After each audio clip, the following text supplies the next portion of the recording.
How's it going, guys? My name is Wanty Burnett, and it is freaking hot! It is so warm today! Legit, it's one of the nicest days that Britain has seen, or at least my little town in Britain has seen, in a very, very long time. I just want to go out and take a walk, but I'm sat here recording, but that in itself is not a bad thing, because I love recording when it's sunny, because you can just feel the heat emanating off, and it's just like, it makes you feel content with life. You don't feel like you're wasting your time. You feel like you're actually achieving something because you're getting, you know, I don't know, it just feels nice recording in the sun. A lot of people hate it because it's like, I want to be outside, but I'm just like, you know what, I quite like this. It's quite pleasant. I've got my blinds shut, it's light, it's nice. Anyway, enough of me rambling. Let's get back into this Katawa Shojou. The last episode was the dodgy 40-minute one, which I'm not going to edit up. Well, I'm going to edit it, but it'll be done, but I'm not going to change the length of that. It's going to be 40 minutes, and it's going to be a very strange episode, but yeah. Realised that we can actually get into a route from here, so we'll stop. She perks her head up as she breaks off, talking to a noticeably smaller girl who must be a classmate, trying to listen as best she can. Well, it'd be great if I could actually move the things. Sorry, who? Sorry, Hizao. I have Hanako too. ... Hanako. Hi. She's pretty skittish, considering the number of people around. It isn't too hard to work out why. Lily takes a moment's pause to assess the situation before turning to the other student once again. For the moment, just ask Maria for his advice. Kenji's busy with painting one of the banners already. KENJI! A quick nod and she bounces off, fingers carefully sliding along the wall's face for orientation. Wait, Kenji? That Kenji? I quickly turn about, leaning to the side to see past Hanako. Sure enough, in a corner of the room, Kenji's hunched over a sheet of cloth as he paints it. His eyes remain only inches from the brush, reminding me of how close he had to be to make out my face when I met him. What? Hang on, what? In the Emmy route, he's literally saying, I hate this thing, I just want to get away from it. Why is he helping them? What is this? What? That is so confusing. That is so damn confusing. Sorry about that. Our class doesn't even have many students with even partial eyesight, so they're in high demand. That's right. Class 3 too, especially for students with poor vision. Preparing for the festival must be pretty arduous for them. Need a hand? I could give you help if you need some. Or maybe Hanako could too. A chance to set her mind on something would do her good, but I doubt she has the courage to ask outright. She'll quickly nod in affirmation afterwards, so I'm confident I made the right move. Aww. Lily gives a noticeable sigh of relief. Ah, that's good. This might actually get finished before everything else goes off to dinner now. Would you be able to help the person painting the main banner? It's a big task for him to do, but nobody else can help. Kenji? Sure. Oh, God! She seems surprised that I know him. I can't really blame her. I take it you've met? Our rooms in the dorm are right next to each other. Hard to miss each other, really. Well, it's good that to see you're getting friends so fast. Friend. I wonder if that's the right word to use for him. No! It's lover! Oh my god. Hanako's silence during the proceedings reminds me of the reason I put her up to helping in the first place. What have I done? I don't know what I've done. There we are. Well, I'll go help him then. He knows what he needs doing, right? That's right. Just ask if you have any problems. Chorusing in assent, Hanako and I begin another trek across the classroom. Kenji sits crouched on the floor, his gaze fixed on the white calico in front of him. What's a calico? Hey Kenji. No answer. He continues dragging his paint-soaked brush along a large half-painted kanji. Kenji, that's so confusing! Kenji? Huh? What? Who is it? If this is the way he treats class members, it's no small wonder he's working alone. It's me, right? I know. I know that man. What are you doing here, though? His dismissive attitude annoys me. He must be the type to get really focused on his work, hating to be disrupted by anyone until he's done. While we talk, the sound of Hanako's footsteps as she walks out from behind me reminds me that she's here. I was just going to help with the banner. Hanako and I, that is. Hello? Aww! God damn it, she's so adorable!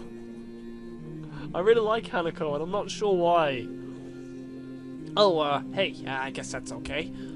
As soon as Hanako enters the equation, his demeanor takes a complete about-face. His sudden faux hospitality is suddenly unsettling. Oh right, women. On second thoughts, this may not have been a great idea after all. Hanako and I grudgingly sat ourselves down on the opposite side of the cloth banner to Kenji, noting the several small paint tins on the ground around it. Class 3-2. Noodle stall? You guys selling noodles at the festival on Sunday? Yeah, some stalls outside or something. Well, something? His non-committal nature sparks a fair amount of suspicion on my behalf. The task at hand comes first, though. So, how do you want to split this? We do borders while you do the text? Or do you want to switch and do the borders? Text is mine, you do borders. He has a surprisingly strong feeling on the topic. As I reach over to grab a brush, I notice Hanako is already debating between colours to use. Oh, why is this? I feel like something's going to go horribly wrong here, and I don't know why, so I've prepared myself. I've came with the remains of a small glass of cherry Pepsi. Oh god, go away. Yeah, I've came with the remains of a very small glass of cherry Pepsi Max. Oh, emergency Pepsi Max is always good. Oi dickhead, you trying to get sponsored or something? By the time I put... Let's just fix up my audio. There we are.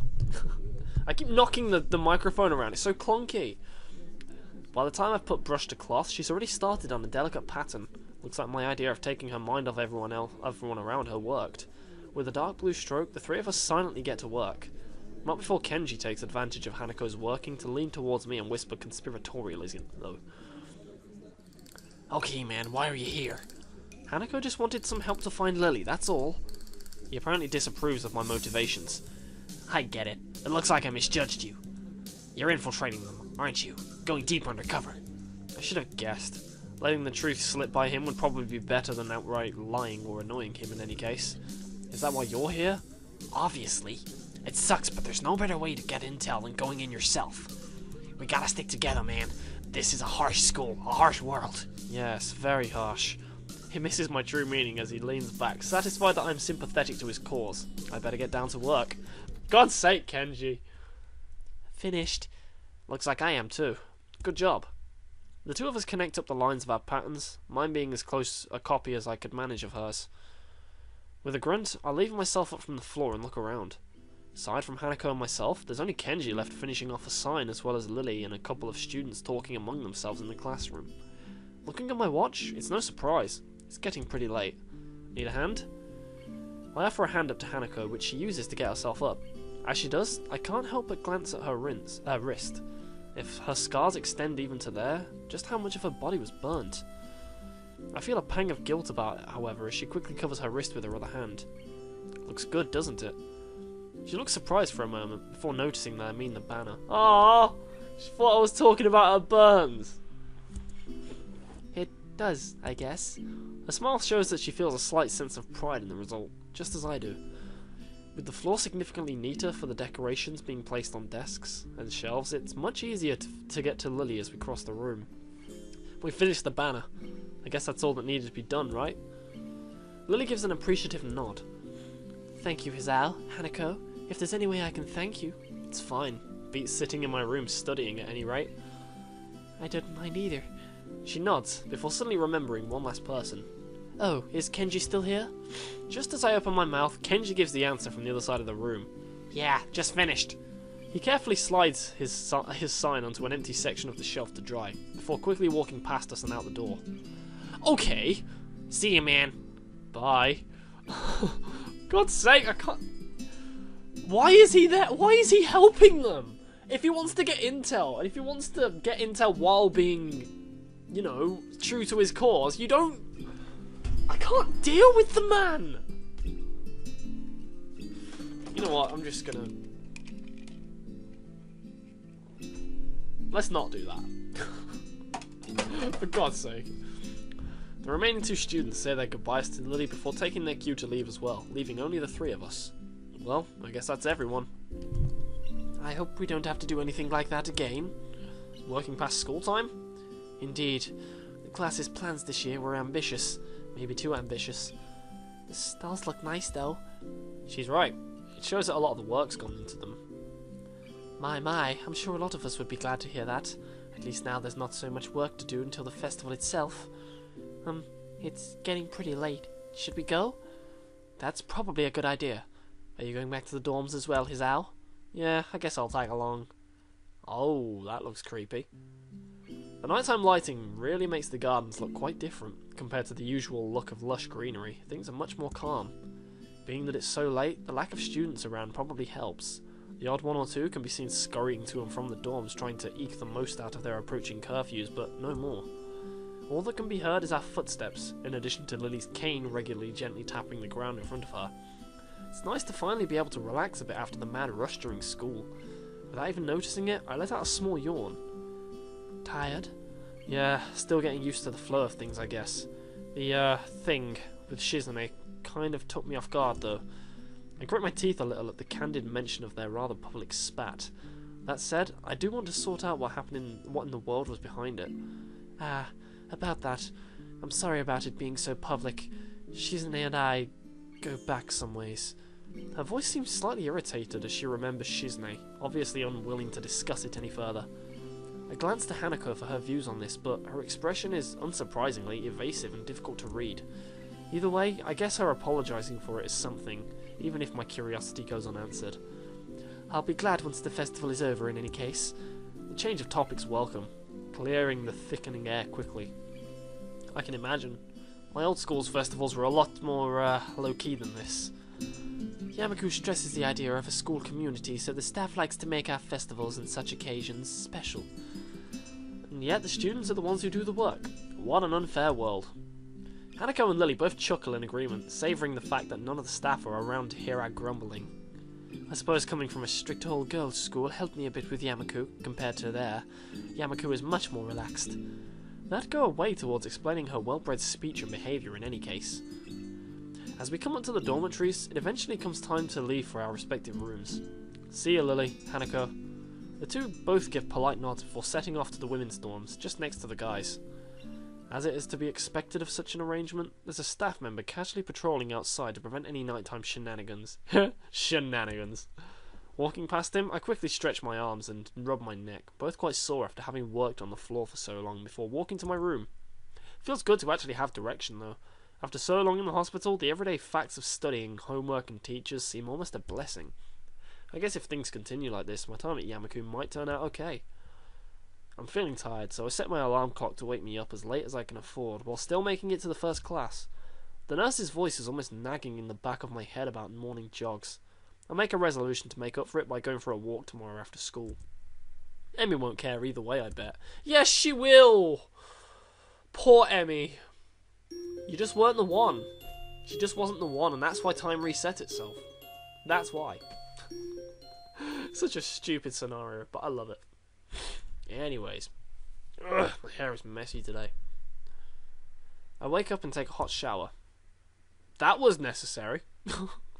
Back in my room, the first thing I see is the familiar row of medication bottles lined up on my top of my dresser, and it makes me depressed as usual. It's annoying. I thought I was okay. I thought I'd made my peace with this thing, gotten over it. But what I really did, I allowed myself to forget that I have a problem. Being here really reminds me of the reality, and trying to fight against it just hurts. Reflecting on it is only going to do so much. I've done this before, for months. It seems like it's time to get over it. If I allow myself to forget that my life is definitely not going to be as long as those of others, I won't get anywhere. My life may be different from others, but it is a life in progress. That's how I'll rationalize it. I down the usual handful of pills, trying to push the sudden dreary feeling out of my head, then I prepare to head out to class early as usual. As I step out into the hallway, I notice Kenji coming around the hallway corner, stealthily making his way over to his own room with a large bag. As he sneaks past me, soundlessly like a ninja hiding in plain sight, I call out to him. Hey! He jumps at the sound of my voice. Oh God! What are you doing? Oh, hey man, I didn't notice you there. I'm really tired. I think it's more like you didn't see me, but that's not the issue. Where have you been this early? Shopping? Nah, I wasn't shopping. Sometimes I have to visit the math teacher. Yeah, I figured it would be a good idea to find out when the next exam is, since he tells you in advance if you want.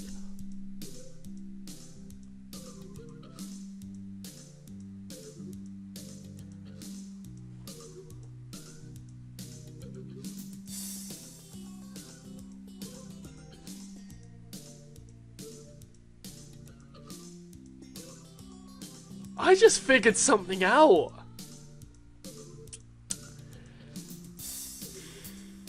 Kenji.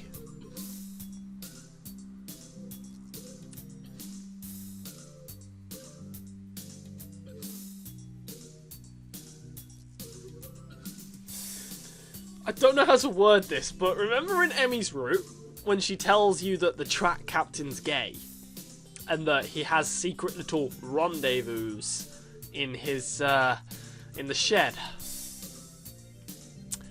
I wasn't shopping, sometimes I have to visit the math teacher.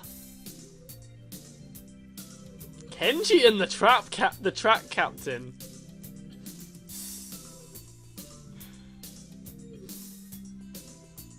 Good boy, Kenji, good boy. So then, what's in the bag? I thought I'd go shopping while I was outside. I need supplies to continue the fight against the vast feminist conspiracy. Oh. Well, that's just killed my theory. I thought you didn't go outside. I wear a hat now. I decided to not point out that he is not wearing a hat. Okay. An awkward silence settles between us, and then Kenji breaks it by pushing his door open slowly, releasing a cracking sound into the air that only makes the moment seem more awkward.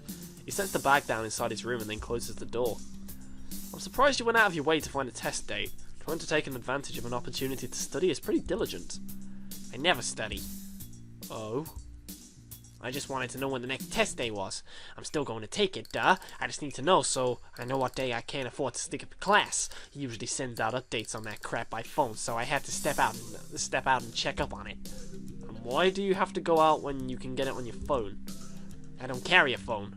What do you mean by you don't carry a phone? You mean you just leave it at home? Nah, I don't use phones. I don't have a phones. I have no phone. Why don't you have a phone? How can you not have a phone? No phone at all? No phone?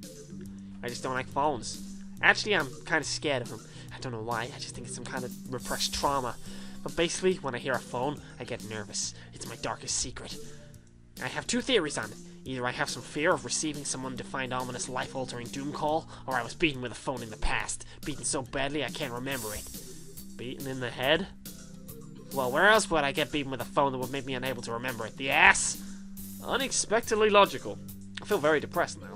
Seeing this conversation is more or less over, Kenji opens his door again and prepares to head inside. Yeah, I'm going to sleep, dude. Have a good one. Class is going to start in like 20 minutes. I already did something today. Too tired to go to school.